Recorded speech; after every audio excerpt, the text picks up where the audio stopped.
Sobre el tema de Foncodes, ustedes saben que les han asignado al Foncodes 150 millones, que dicen que es para la compra de uniformes, calzados escolares, para centros educativos.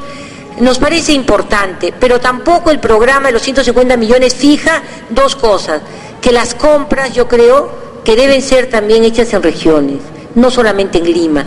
No hay ningún mecanismo que nos diga que estas compras que va a hacer Foncodes se van a hacer también en las macroregiones o en las regiones. Entonces nosotros debemos de solicitar que esto beneficie al conjunto del país, no solamente a Lima, y que haya una cuota específica para las mujeres, ¿no? Y para las, claro, estos 150 millones se van a hacer vía las microempresas fundamentalmente. Por último, en relación a los programas sociales está lo relacionado con el programa Juntos, ¿no? Y es que también es una cosa parecida a lo que les han hecho los comedores. Le otorgan 50 millones a Juntos en el paquete, en los paquetes que señalaba Violeta Bermúdez, pero son los 50 millones que le habían quitado el año pasado.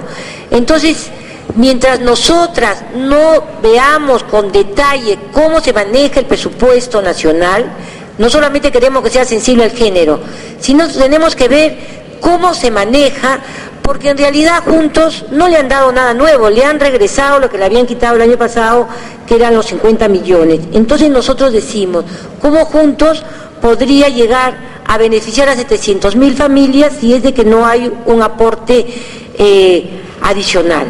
Está también el programa Juntos, está pidiendo un suplementario para un programa que garantice la permanencia de las niñas en la secundaria, y esto es básicamente para niñas en las zonas rurales.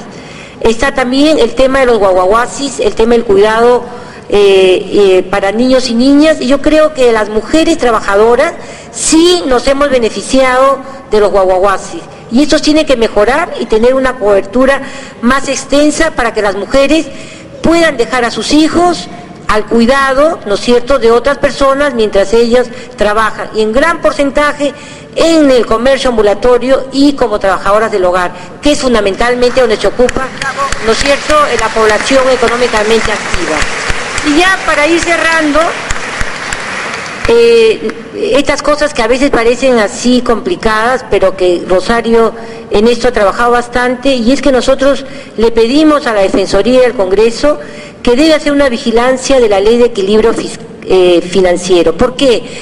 Porque el año pasado y los últimos años ya el Estado peruano había definido la priorización en materia de presupuesto para disminución de nutrición infantil, la mortalidad materna y la mejora de la calidad de atención en las escuelas, y el tema de los caminos rurales. Ya había una priorización, digamos, presupuestal, por ejemplo, para el caso de las mujeres, que era la disminución de la mortalidad materna. Pero, ¿qué pasa? De pronto viene la crisis, uno revisa todos los paquetes, y de pronto la Ley de Equilibrio Financiero, ¿no es cierto?, donde está también colocado lo que Rosario se ha olvidado de contarnos, si son, digamos, esta conquista de los presupuestos por resultado con enfoque de género, ¿no es cierto? Y entonces resulta que en época de crisis todo lo del año pasado, ¿no es cierto?, se deja de lado. Y yo creo que no hay que perder las cosas que ya se han conseguido, como la priorización en el caso de las mujeres del presupuesto para la disminución de la mortalidad materna. Luego está lo del DNI, ¿no es cierto?, sigue habiendo, no hay presupuesto para mejorar la cobertura de la identidad para todos, y como 3 estamos proponiendo un fondo específico para mujeres con iniciativas económicas.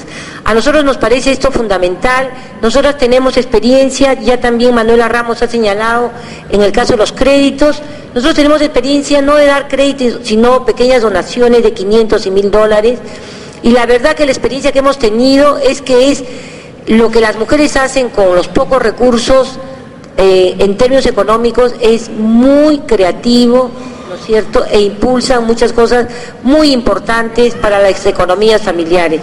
Entonces nosotros decimos que se cree este fondo específico para las mujeres, pero ese fondo específico nos van a decir, ¿y qué van a hacer las mujeres? Y nosotros proponemos que hay un banco de proyectos que se ha gestado en los últimos 5 años, porque las mujeres se han presentado en los presupuestos participativos y a lo largo y ancho en los gobiernos locales y en los gobiernos regionales, las organizaciones han presentado proyectos al presupuesto participativo. Muchos de esos proyectos han quedado ahí, encarpetados. Nosotros decimos que ahí está el banco de proyectos que hace 5 años que las mujeres y sus organizaciones han venido trabajando. Recojamos lo que ya las mujeres han hecho en los presupuestos participativos y ahí está el primer banco de proyectos que además muchos de ellos los tiene registrado el MEF. Y eso creo que es fundamental. Sí. Yo quisiera hacer una acotación a lo señalado por Diana. Efectivamente, nuestro despacho, conjuntamente con otros amigos, estamos haciendo una compilación de los proyectos para mujeres que tienen SNIP, que están listitos para ser invertidos, para hacer inversión. Esto va a formar parte de la carta enviada a usted, señor ministro de Economía, a efectos de que estos proyectos de inversión en épocas de crisis destinados a mujeres puedan ser priorizados, así como hay para hombres. También nosotros lo que queremos y exigimos es que las mujeres no tengan tanto impacto con la crisis. Así que no te preocupes, Diana, esos proyectos están identificados y van a ser parte de esta mecánica del acta, a efectos de que el presidente de la República también tenga conocimiento de que las mujeres necesitamos proyectos de inversión específicos. Muchas gracias. Y para cerrar,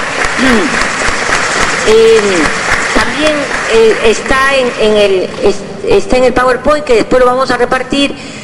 No voy a señalar el impacto en la violencia doméstica, la violencia contra las mujeres, porque Violeta Bermúdez lo desarrolló bastante, pero sí quiero señalar el impacto que la crisis va a tener en el trabajo infantil, ¿no es cierto? Y yo creo que esto es bien importante, que tengamos en cuenta el impacto del trabajo infantil en los niños y las niñas, lo que puede tener la crisis.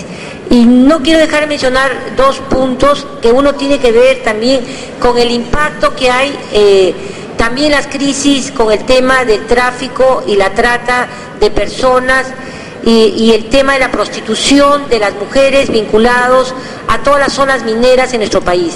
Las zonas mineras han representado ciertamente, ¿no?, un desarrollo para el país, pero también las zonas mineras han traído, ¿no es cierto?, alrededor de las zonas mineras también un crecimiento, ¿no es cierto?,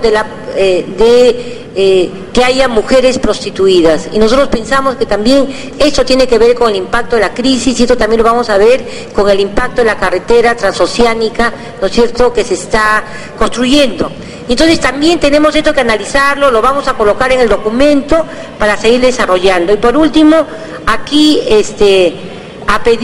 hay una recomendación, ¿no es cierto?, que nos hizo el Acuerdo Nacional, tanto a Flora Tristán como a Manuela Ramos, y era, digamos, que conversáramos con el conjunto de organizaciones y con el conjunto de congresistas amigas sobre la posibilidad de incorporar una política al Acuerdo Nacional referida a los pueblos indígenas, ¿no? Entonces también las invitamos a las compañeras de la FEMU Carina a discutir el fin de semana sobre la necesidad y si que están en acuerdo de incorporar una política de Estado referida a los pueblos indígenas en el Acuerdo Nacional, ¿no es cierto? Y nosotros también queremos, ¿no es cierto?, para incorporarlo en las demandas que estamos presentando hoy, ¿no es cierto?, como un pedido también a lo que nos hizo el propio Acuerdo Nacional. Muchas gracias.